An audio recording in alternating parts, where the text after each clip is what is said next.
And now, foreign airlines operating in Nigeria say about 90% of their $783 million trapped funds have not been paid. Now, the airline stated this during a stakeholders forum convened by the Minister of Aviation and Aerospace Development, Festus Keyamo, in Lagos recently. According to data from the International Air Transport Association, as of August 2023, Nigeria accounted for a substantial $783 million of airlines' blocked funds. Despite recent efforts to alleviate the situation, the airline said a significant portion of those funds remained inaccessible to them. The chairman of the International Airline Operators, Chima Kingsley, emphasized that international banks had received some funds from the Central Bank of Nigeria that only accounted for a fraction, less than 10%, of the trapped funds. I'm now being joined by Olumide Ohunayo, aviation consultant and member Aviation Roundtable. Thank you so much, Olumide, for joining us. Thank you for having me. It's a pleasure. Now, Olumide, how would you say that the blocked funds impact the operations and, of course, the financial stability of the airlines operating in Nigeria?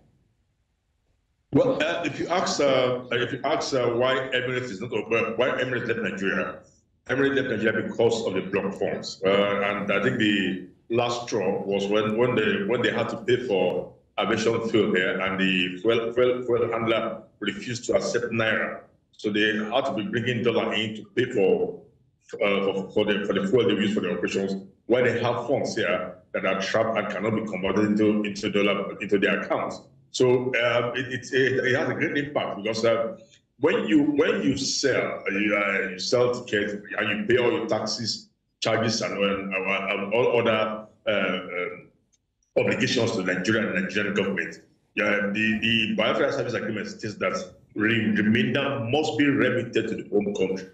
And that remainder is you cannot say it's profit, it's also there's cost of operation in it in that remainder. The cost of operation there means the cost of putting the aircraft, which is leased, the crew, fueling, the online sales and other things. Now, if they cannot remit this, then you are affecting their bottom line, and that's what has happened to us. And that was why Emirates pulled out, and some of us have also scaled down the number of frequencies they operated in the country, reducing the aircraft size. And in doing that, well, that has reduced the number of seats available to Nigerians on international route. And because the seats available are not enough, they cannot match supply, then you have the high fares that we have experienced in the Nigerian airspace.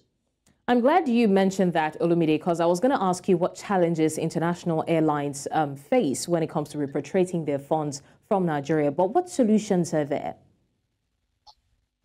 Well, the solutions are for us to, we spend so much time on the media saying we are ready. Before the immediate past government of President Buhari ended, there were so many press releases that said the money we are ready, we will start paying. IATA was here about 3-4 times to speak on behalf of the airlines.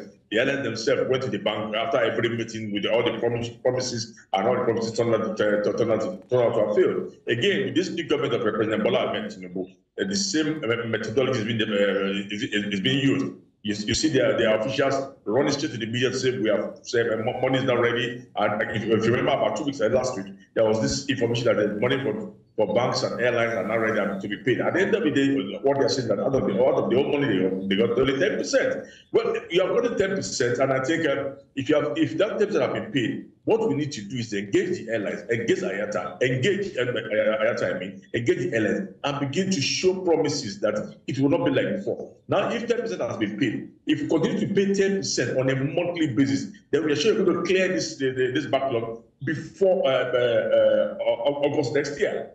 No, but then would we be able to continue doing that? But you see, again, there's a model that Ethiopian Airlines used recently.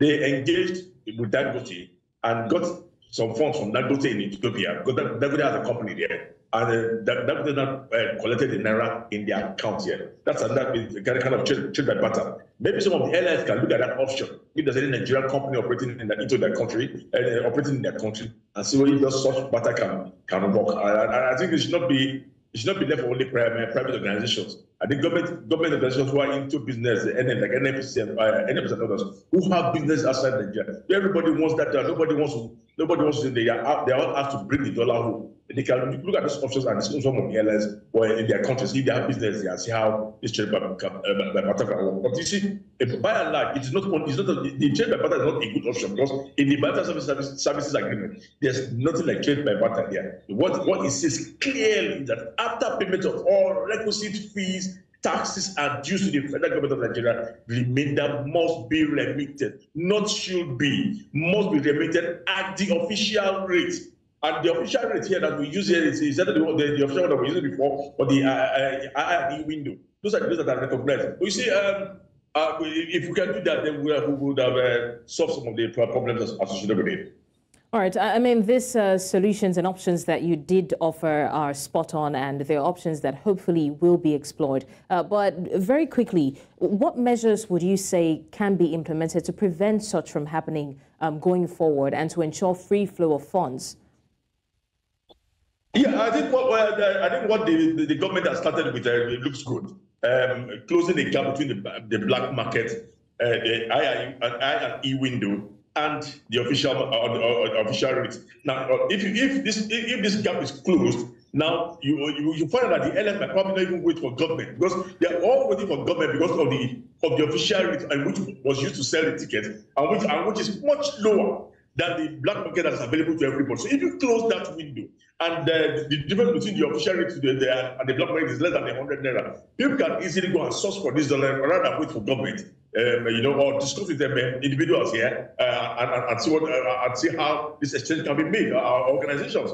But when you give that, when there's that wide gap between the official rate, which is the rate that was used to sell the tickets, which is the rate that was used to remit to their countries, then they would have to continue to wait for Central Bank of Nigeria until when those funds are provided. I think the government has started well by closing that gap, and I think that should be sustained. That gap should be closed, and as it's being closed, we also try as much as possible to reduce the falling rate of the naira to the dollar, so that our fares can go down and we can all travel. But be that as it may, we must remit those funds based on the rate that it was used to sell at that point in time.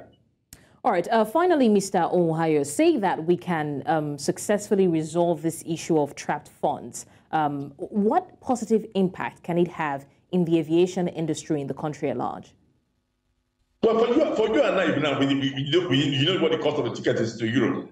If you want to go to Europe now, you're looking about $1 million and above there, which is very high. That's one of the impact of the trap fund, because the airlines themselves have not opened, the foreign airlines have not opened the lower buckets for sales of tickets. They have opened the higher ones, which they now use to exchange. All right, unfortunately, we lost him, but thankfully we got all the salient points that he was trying to pass across. Thanks to Mr. Ohunayo Olumide, aviation consultant and member of Aviation Roundtable in absentia, for joining us on the news. Well, we're going on a short break now. When we come back, we continue the news and more stories. To stay with us.